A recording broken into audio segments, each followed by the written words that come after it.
and things like that, there's not as many things that are glaringly open at this point in time with the red side bans. We actually don't see this a whole lot. Like the must-ban champions, there was a time where red side had to literally ban the same 3 champions every single time. It feels like the power level of these picks is certainly high, but it hasn't really been happening as, there's the Zoe pick away against Faker, but also a big one for Solka. And that's really interesting because, yes, Faker had a breakout performance, as he does with his every season. I mean, he's been in here for so long, and he's the best League of Legends player of all time, so he'll have a couple of performances like that. But what's interesting is that a blind Zoe seems like something that T1 can definitely punish. This is a different approach, though, which T1 has been favoring, saying that... Is it just Gnar Orianna? We know, exactly. We know Gnar has been nerfed. We know it's a pick that is under a lot of scrutiny, but Kana has shown that he has the level of control on Gnar that some like Kingen also had. And important to note, Kingen's Gnar in of itself is also a threat that T1 might not want to deal with, because yes, you can deal with the Gnar, but it does require a lot of jungle attention. And I don't think T1 wants to focus, or let Cuz rather focus on top side. This would be very comfortable here for T1, but it does mean that in the early game I expect Solka to actually have a little bit of pressure on Faker. Faker has been playing the Victor very effectively though recently. This was what they just obliterated Humble Life Esports on, and it was with one of these very strange drafts. It was still back on 11.5, but Jace is going to be picked up here, obviously. And this throwback. This is actually fantastic though, because this not only destroys Gnar in lane, but sets DRX up for a pretty decent poke composition. And the poke composition was back early in the split, where I went from DRX as just a team that wins games that they shouldn't.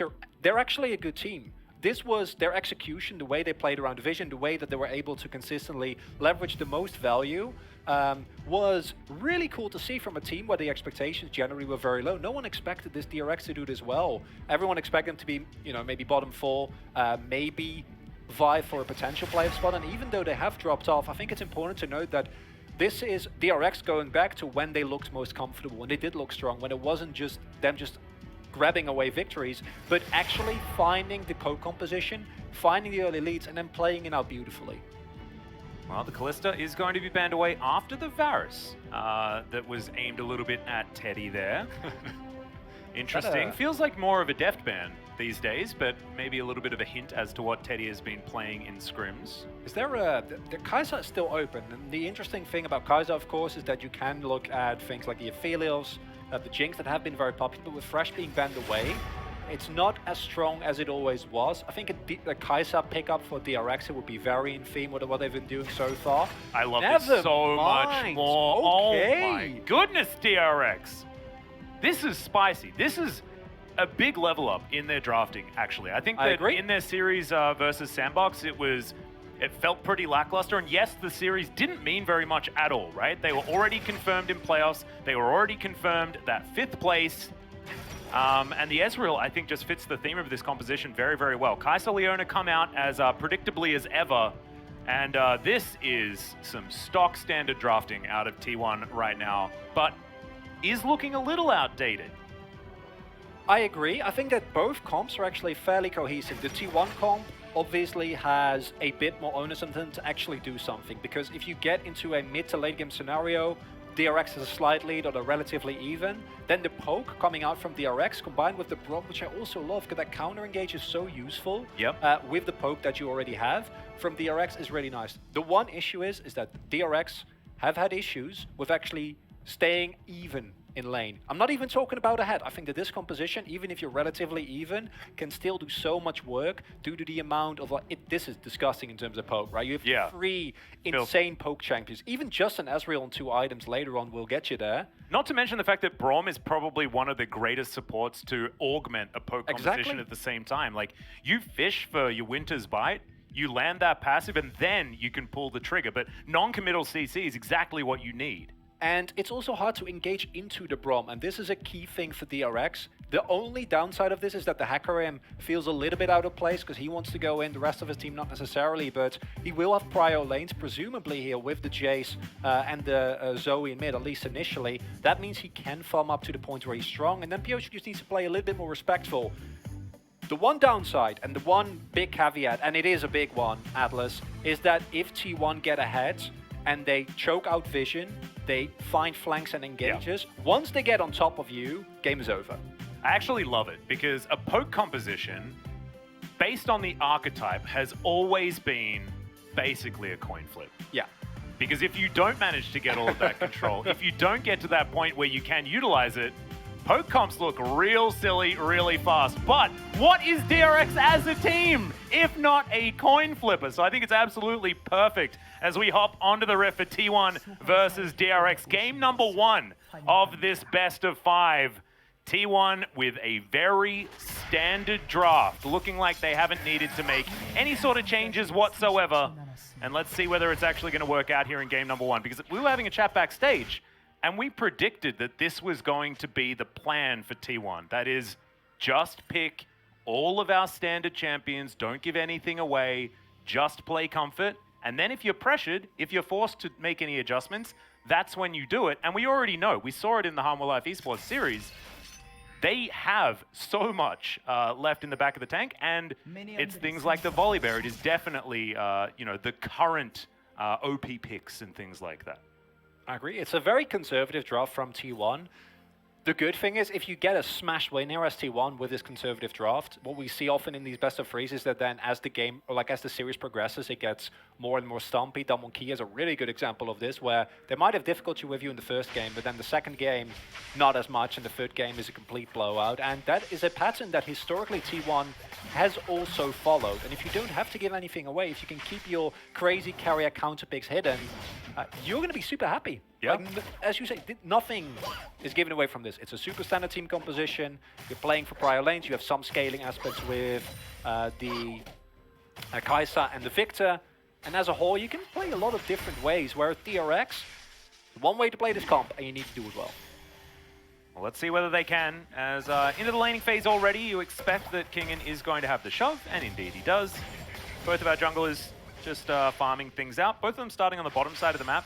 I think this is intelligent for both sides, because getting that matchup to a good point is important, as Bao's going to get engaged on there just a little bit. Good stun comes out, and you can see the counter-engage potential from this Braum. You know, he just taps the Leona as she comes in, and then you can actually trade relatively well. You're playing Braum into engage reports is a very good feeling. You're very happy about that. This was also when T1 won the level 2 race as well. Just shows just how strong Braum is level 1. It's just the sheer force of not only the damage, but the CC, allowing Bao to weave in a couple of extra autos. They still need to be respectful though, because earlier in the split I would have felt comfortable saying that Teddy was the teamfight AD carry and Gumayusi was the laning AD carry for T1, where Gumayusi would always find 20, 30 CS leads, and then compared to Teddy, his impact later would be less. However, this current version of T1 is they just win basically all the time, which is a bit of a problem. Yes. It's a problem for their opposition. Yeah. It's not really a problem for them. I'm sure they're pretty happy with it. As Cuz's stats are pretty good outside of him getting into his enemy's jungle. And I... continuing that one. I looked into that, and when you looked at the picks that he played in round 2, it was mostly either champions that want to power farm, so you just power farm his own jungle, or gankers, right? Things like the Volley Bear, where you're not really...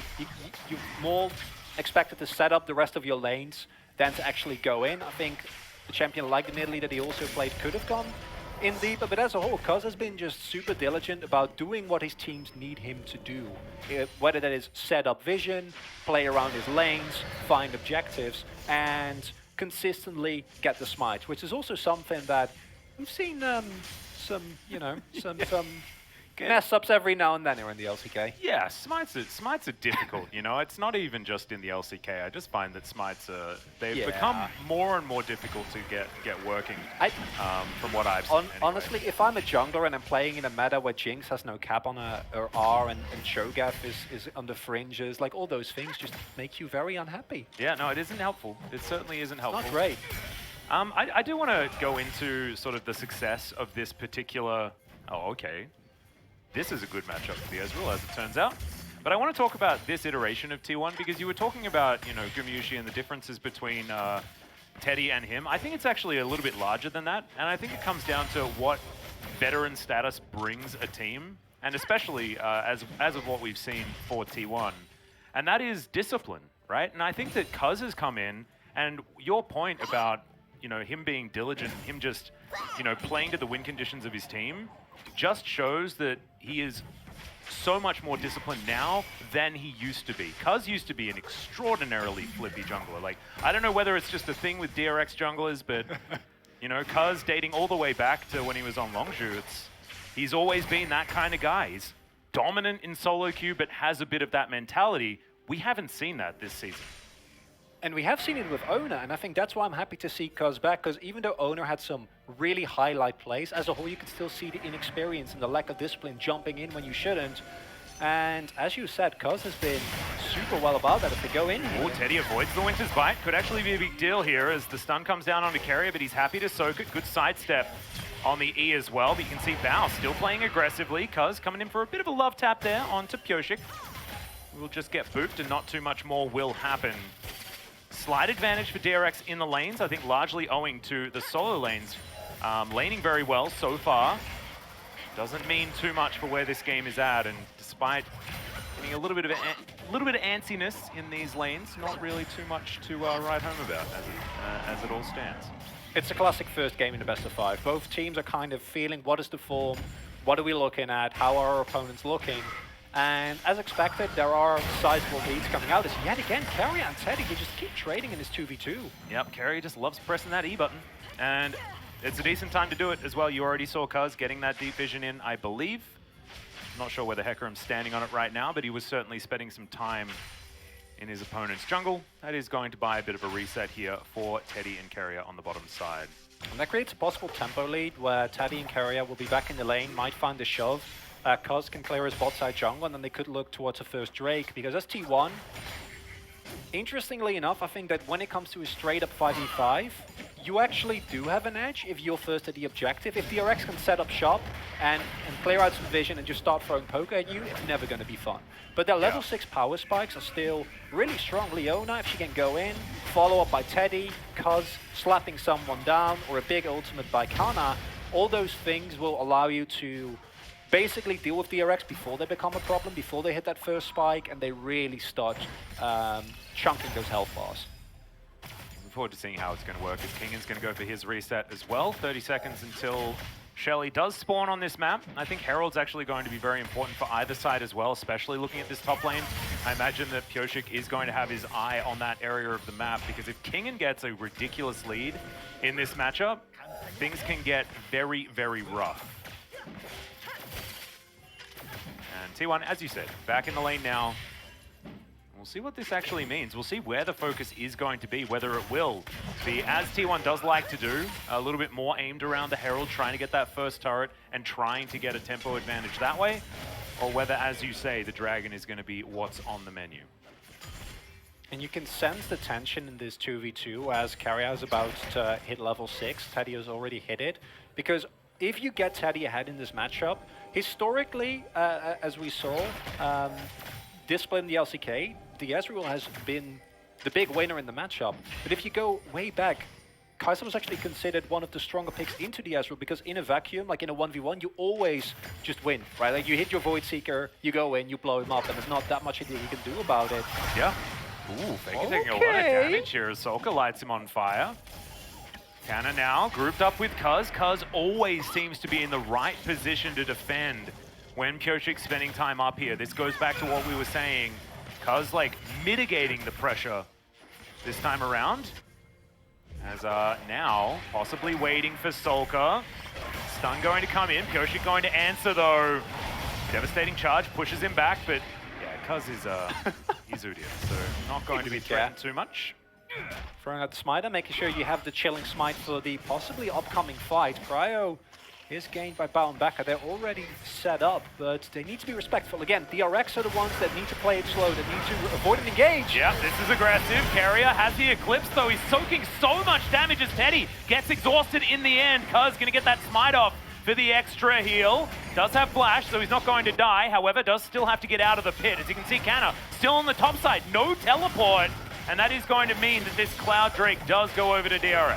And initially, you might look at it and say, DRX, they go in so aggressively, but it is with the knowledge that they have the teleport advantage available, meaning that even in the worst case scenario, you're fighting 5v4, and that is all you'll take any time of the day. The initial Drake here goes over to DRX, and thank you for that, Atlas.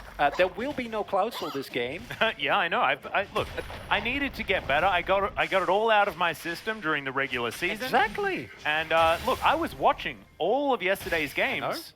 Not a lot of Cloud Souls were there, but I was still in the chat, and often that meant that the curse just that was continued. enough. Yeah. It's powerful kills indeed, and that means that for DRX, getting early Drake leads is really, really nice, because an Infernal Drake with a poke comp like this is devastating. However, the question of whether or not that play was actually worth it remains to be seen, because T1 got a couple of plays, Kana is a little bit less behind in this matchup now, and the Rift Herald will go to T1. Yeah. And you pointed out why it's so important. You want to get down those towers as DRX, you want to get a gold lead on your carries. Not able to do that. If T1 are actually able to scale up evenly, the margin that you have becomes so much thinner in the mid game.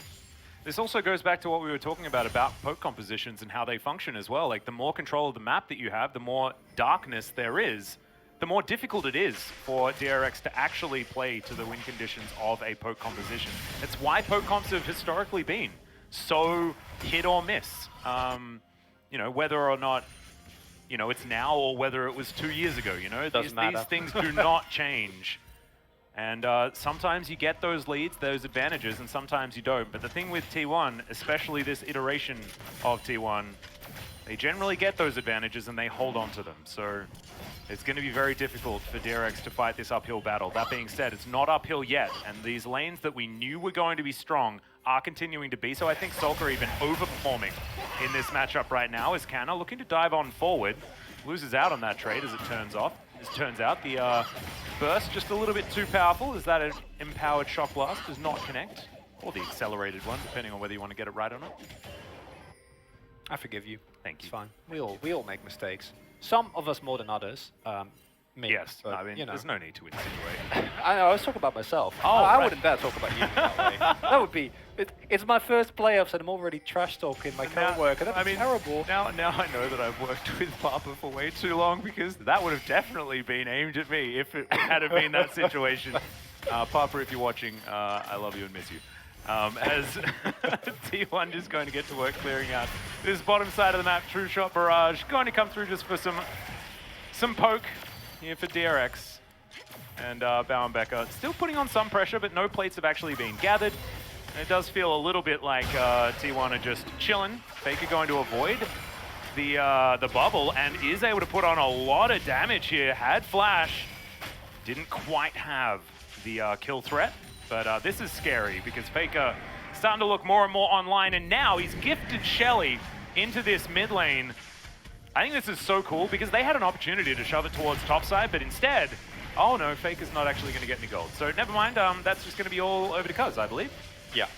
Oh, that's very sad, because I was like, yeah, I agree. Accelerating Faker, you know, he's been playing super well. He came back. He's truly back on form. No, it didn't get any gold. It just went to Udyr, who is not who you want the gold on, because even though it looks hilarious in the late game, it's not great. He doesn't utilize the items nearly as well as a Faker would, and maybe it's time for a Lich Bane. Maybe it's carry time for the Udyr. Oh boy. I'm here for it. Well, speaking of carrying on Udyrs, let's see whether Cuz can make something happen up here. Mostly positioned for a counter gank, but still not going to find any joy, and I believe there was vision on the Hecarim anyway, so he just packs it up, and he's going to take the camps that are available on his top side. This is both a classic LCK early game, where the one for all the ages, which we've seen countless times. But more importantly, it's also a game where T1 don't fight outright insane leads, and I don't think it's something that you should expect with this composition, because if you look, DRX, they have prior lanes, Ezreal and Braum. If there was a problem, it's that they're too safe, they don't actually have a lot of threats. But this is a really good time for DRX, because previously in the last couple of series, they fell behind at this point already, and then it was a really tall order to actually get back. Ooh, good opportunity for a trade there from Kingin, as the Hyperproc not going to nearly make up for it. And if they can actually go and keep contesting these objectives, if they can keep denying T1 and they can find some early item spikes, we might have a series on our hands. And don't forget, yesterday we thought it was going to be a quick one yeah. for Hanwha Life as well, okay? And we all know how that turned out. Indeed. Well, Cuz is going to try and make it a little bit more difficult here for DRX, as Kingan's going to get bullied out of the way. This is all of that extra money, Chronicler, that Cuz is putting to good use. Yeah. As this tower just going to get brute force down. The plates, unfortunately, had fallen down already. However, this is going to be a good use of their time as T1 do manage to crash the first turret of the game. So, let's see whether that 85% win rate is going to claim true. And I think they might give up a play here, or a player in the bot side. And they will give up the Drake, which I think this is teleport still fine. timing though, but no, not going to go for it. Just enough burst damage. Yeah, I was about to say, I feel like it might be a bit much to try and contest that. You don't want to overreach your ST1 because you're still in a comfortable position. This composition doesn't need to get early leads. You just need to play the mid game well. Well, there's the flash out, but still the Terrify is going to land onto Faker. Teleport comes on in, and Solka in a bit of trouble, has to flash out, but they still manage to pick up the kill, and Solka holds on to his huge lead that he has in that mid lane. And if there's someone you want a gold lead on, it is Solka or Kingan. And you'll take that any day of the week. You are able to not only get the kill, sure, Zoe gives up a flash, but as Faker has shown us, flash is optional on Zoe as long as there's a team fight around you.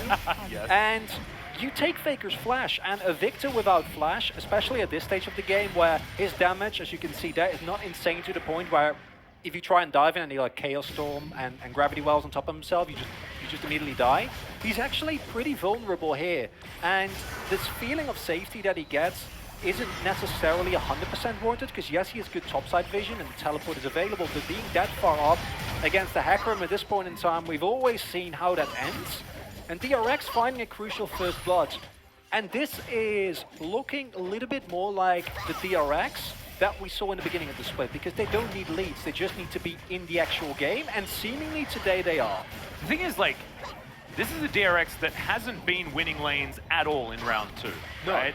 Not until this game have we really seen them be able to actually command these positions on the map. So very impressive stuff so far, especially when it then results in DRX being able to play towards what is a very strong poke composition, because DRX have also had some issues where if they do try and get themselves these comps that do have lane priority, it feels messy when the teams need to be cohesive in the later stage of the game.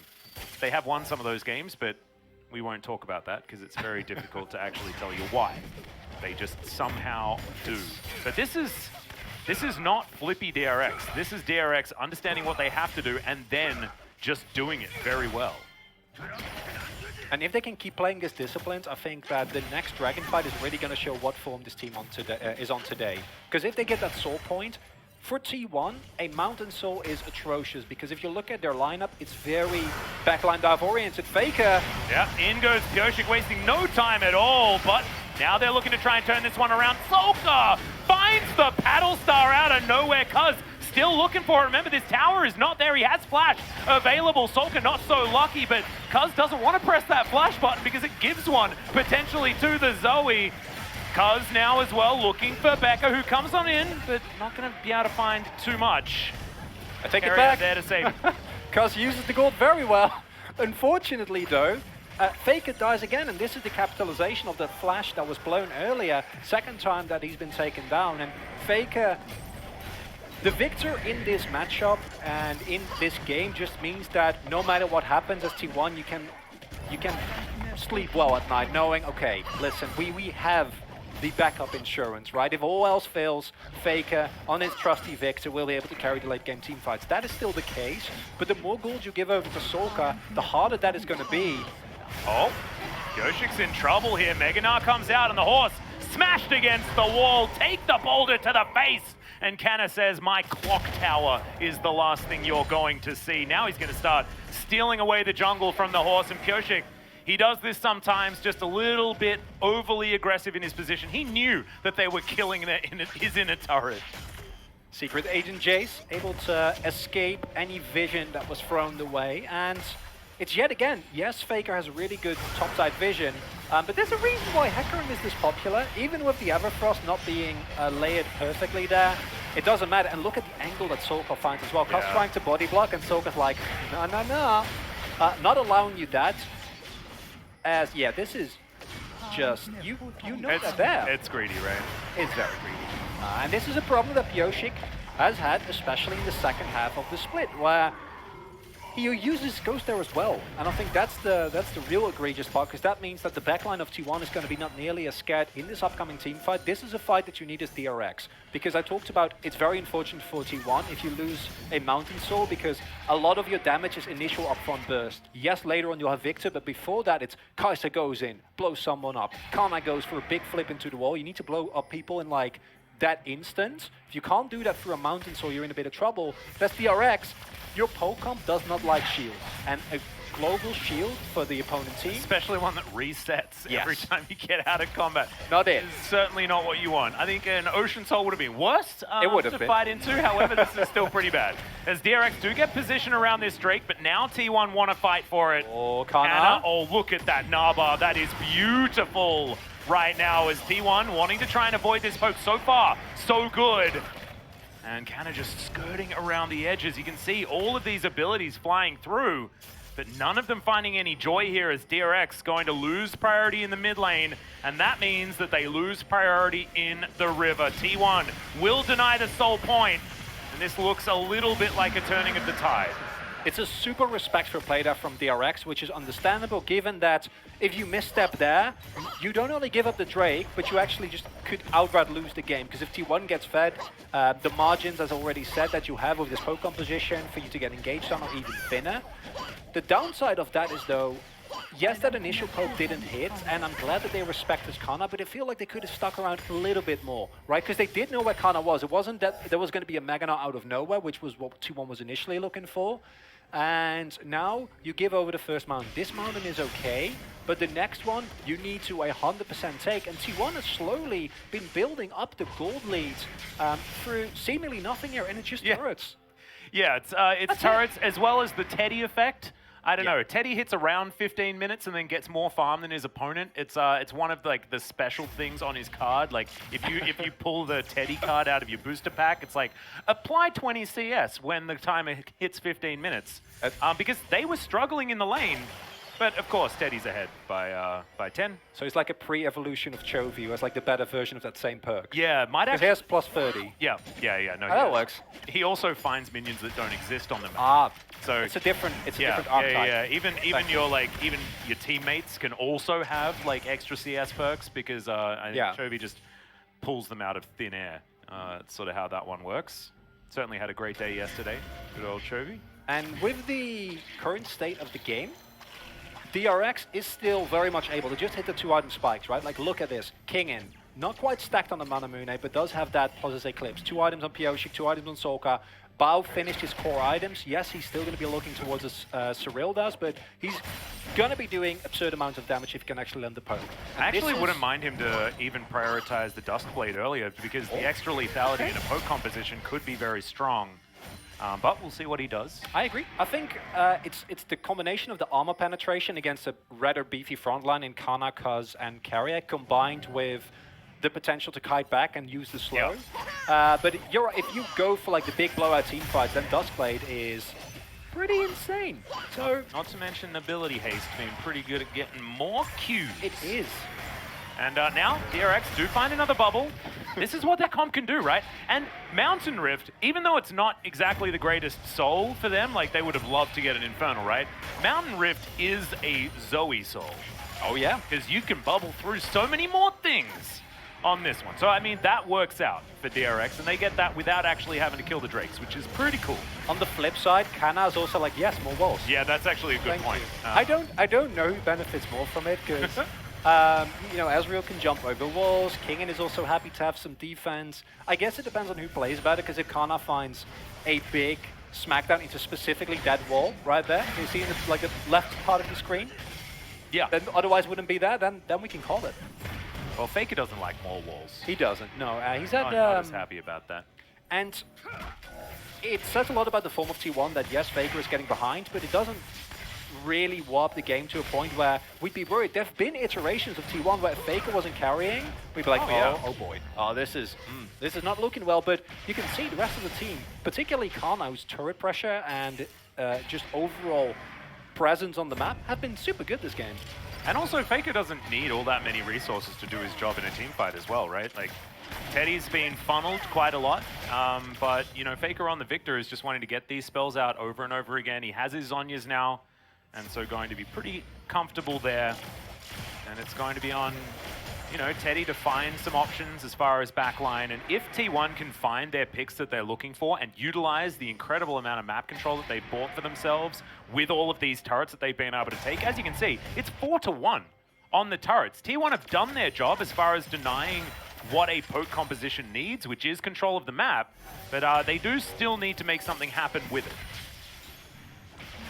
And T1, I'm super impressed with how well they've been able to weather the storm. They need to kind of wait out this power spike from DRX though, because I feel like if you give them a leg up now, you might get into trouble, but if you weather the next 5 minutes and stay even, don't give them soul, possibly don't even give them soul point, don't give them Baron, then DRX is scaling, or lack of scaling rather, is kind of going to kick in. Oh my, no way. Are we really doing this? Is this really happening? Okay, no, it's given away. DRX in the area. This is ballsy from T1, yeah.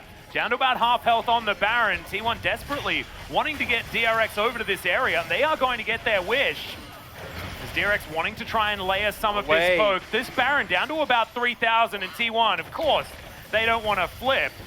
As Pyoshi going to take a bit of damage from the Baron. Now it's the blue buff being delivered over to Faker. Slow comes in. There's the Zenith Blade as Teddy comes on over. Can they lock him down? The flash forward Teddy, so aggressive as the horse will fall. Carrier taking a fair bit of damage as the Chaos Storm getting hyper value in the backline.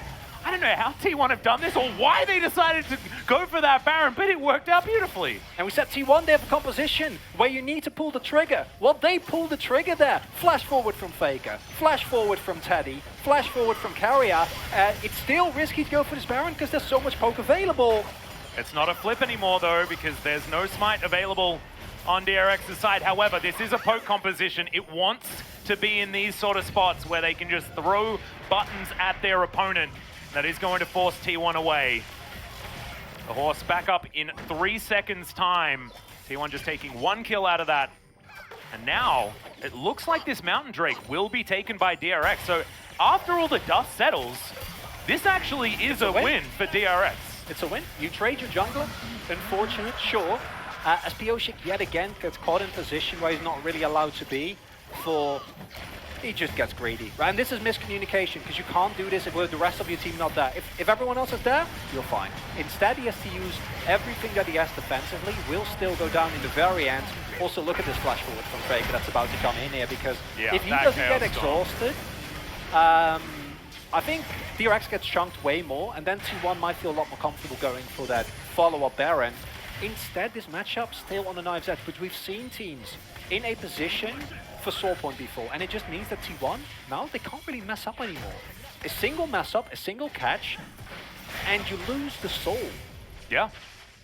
They can mess up maybe in the next 2 minutes. That's okay. You know, because then they can't throw the soul. However, after that, no messing up at all, T1. Make sure that you're paying attention.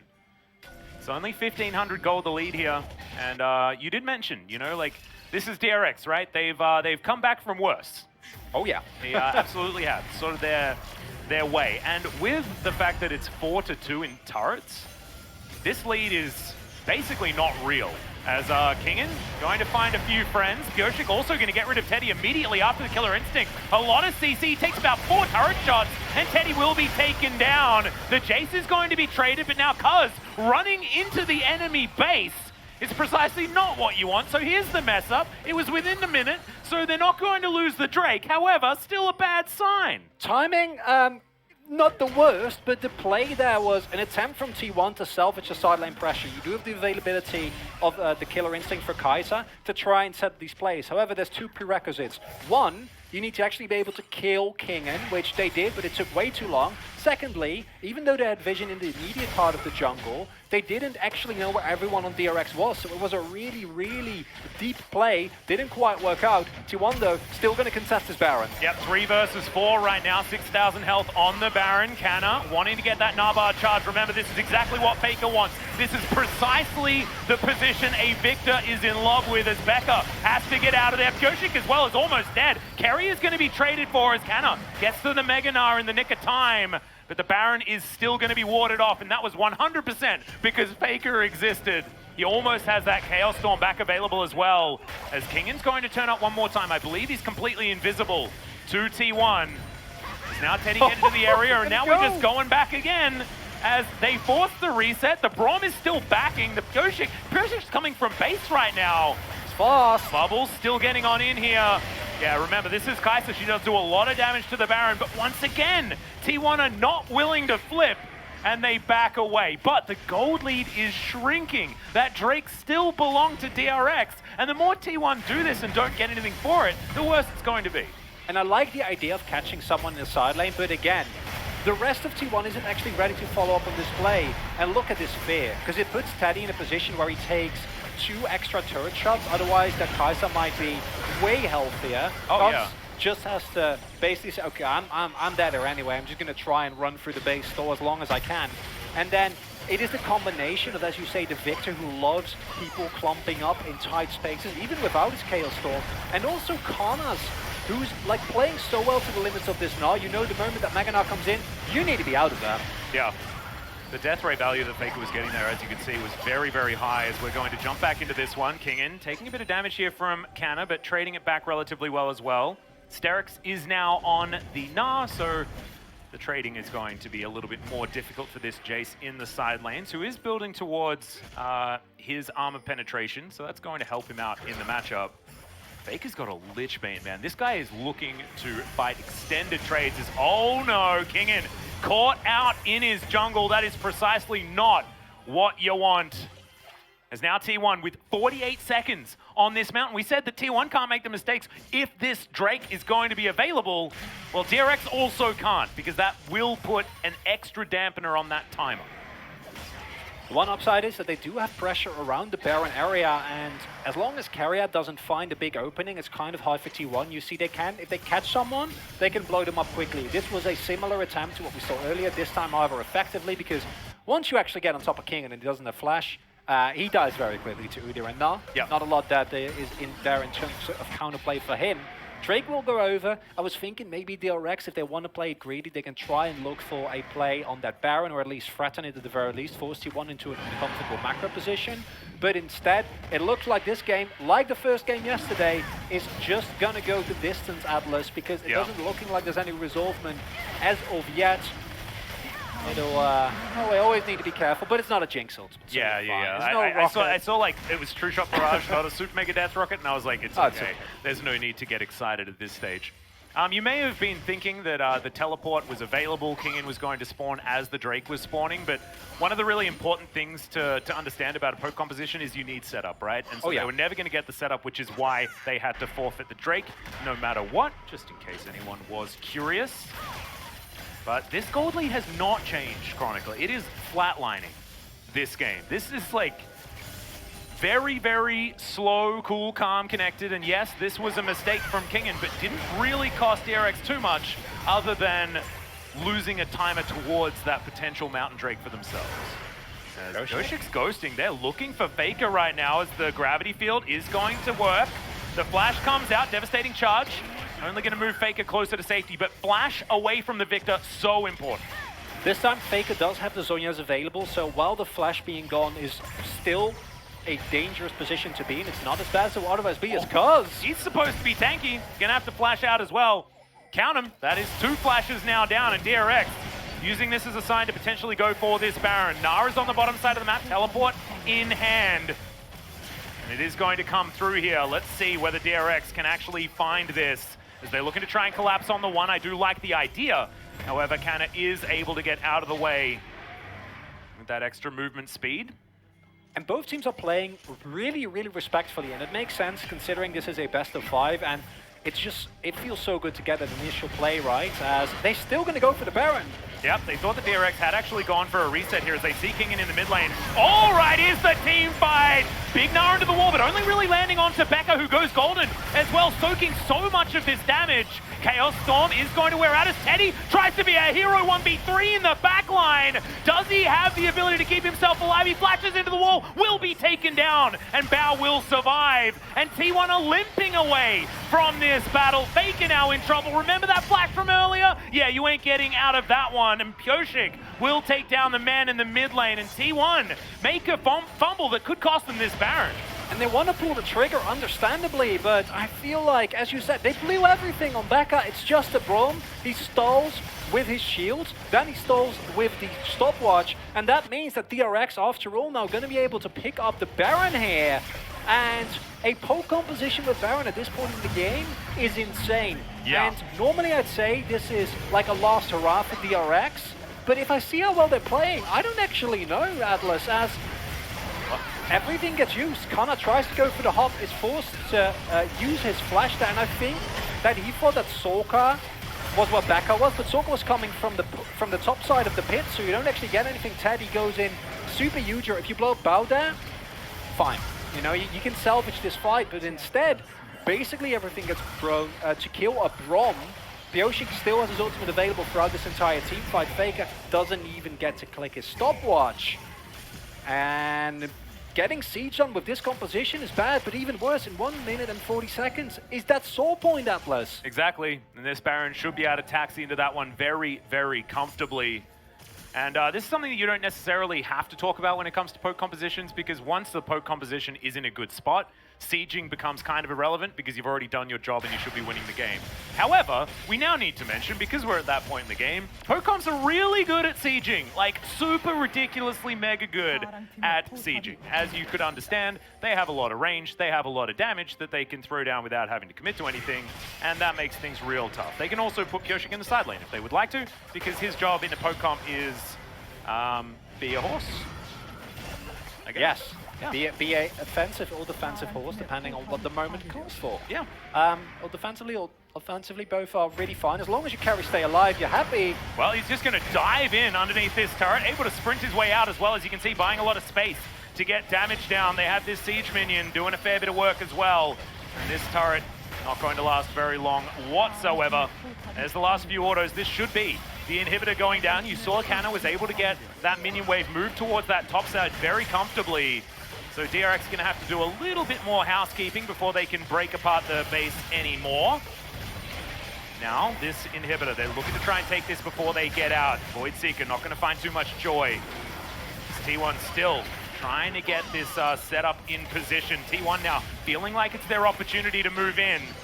Does over to the side, Bubble will connect, base gate going to be there, but still gonna get chunked. Solka does so much damage. And now Kanna's gonna dive forward, gets the Gnar back on through, good wallop, and Bao disappears from the fight. Now running away is the Udyr, not gonna be so safe, but the bottom lane's dead. The Jace is dead, and Faker is at full health. Carrier able to get all of his CC down, and DRX will be lying on the floor. Carrier even presses his stopwatch. He will, no, I was about to say that he was going to go down. Eventually he does, but that is the ace for T1, and the teleports erupt on the top side of the map. Faker will return the favor, and the inhibitor wasn't even taken. It's the OG T1 special. They look like you don't know what's happening, you don't know what's going on. They're like an injured gazelle with a minigun hiding in their pocket. One team fight is all they need, and it is Kana that finds the engage. And we didn't have the time because so much has been happening in the last couple of minutes of this game, but you saw when Bao went for that, and not actually gonna end. I got a little overexcited. How can you not? And I think if that was Kana, they might have actually been fine. But the key thing here is, how do you get on top of Bao? Because his damage is obscene at this point in time. They get a little greedy in trying to farm damage for Cuz, and it's Kana on the Gnar of all picks that finds the lockdown. Range as well.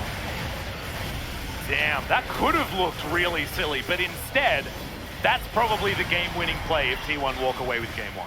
I agree, 100%, because that right there is the answer to a question that is really hard for T1, which is how do you deal with Ezreal? Sure, Zoe and Jace are somewhat immobile, right? Those are picks, especially without flash, that are pretty easy peasy to get to. But Bao is an Ezreal that has hit his item spikes, he's cleanse and flash available, and he's a Braum standing by his side. Actually getting on top of him in a team fight is a nightmare. And it's up to Carrier and Kana to actually make that work, because you see the moment that Ezreal goes down, there is plenty of damage on the side of T1, and Bao has also realized that, because look at that inventory, the taxes have been paid. Indeed. QSS now put together.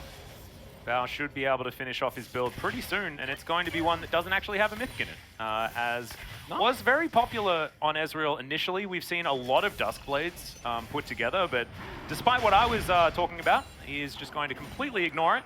Of course, Ravenous Hydra very, very strong on the Ezreal, especially in against a short-range composition like T1s. I feel like you would get a lot of extra value there.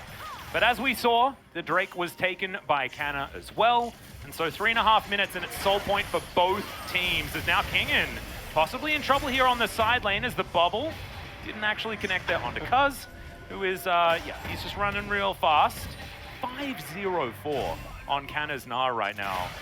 And look, I've been one of the people that has said some nasty things about Gnar, but after that last play, I feel like all of us Gnar haters are looking real silly. It's just how well Kana is playing, really. Yeah, right. And the amount of pressure that he had, barring the very early game where, as expected, Kingen was able to output pressure, was able to put a lot of threat on the top laner, with a little bit of help from Cuz, who was mainly there just to make sure that Pioshi doesn't run over him. Kana has been playing so incredibly well, and the team fight threat and space that he provides for Faker and Teddy to do their thing is exceptional. Honestly, the only thing in the T1 comp where I'm like, I don't know how this is going to work out, and we saw it earlier, is that Kai'Sa for Teddy. Because I believe in Teddy to have a good impact, but the nature of Kai'Sa in her current form means she's so binary, right? You need to kind of go in, otherwise you don't provide a lot of value, especially into a DRX comp that has so much range available. Yeah. Well, super minions are pushing down the top side. We've got a teleport in from Canna. This is very far away from this Baron that is being burst down extraordinarily quickly. Cuz wanted to get in there and make it a 50-50. Voidseeker goes wide. The Baron very low. Now Pioshik looking for the turn. Teddy avoids him completely. Devastating charge onto Faker. Teddy just going to play it defensively. I love it from this guy. His carrier will be taken down, but another flash Gnar from Canna, and he says no. We are winning game one. Faker goes golden. That's the ace. Quadra kill for Teddy, and that is going to be game. In the very end, T1 finds the flank, finds the fight that they were looking for. The kite back on that final fight was beautiful, because you saw DRX, they thought they had the opening. Kana was nowhere to be seen. He was charging up his Mega Bar on the Crux, but still, they weren't fast enough. And that is the one downside of the DRX comp, actually hard engaging without the setup.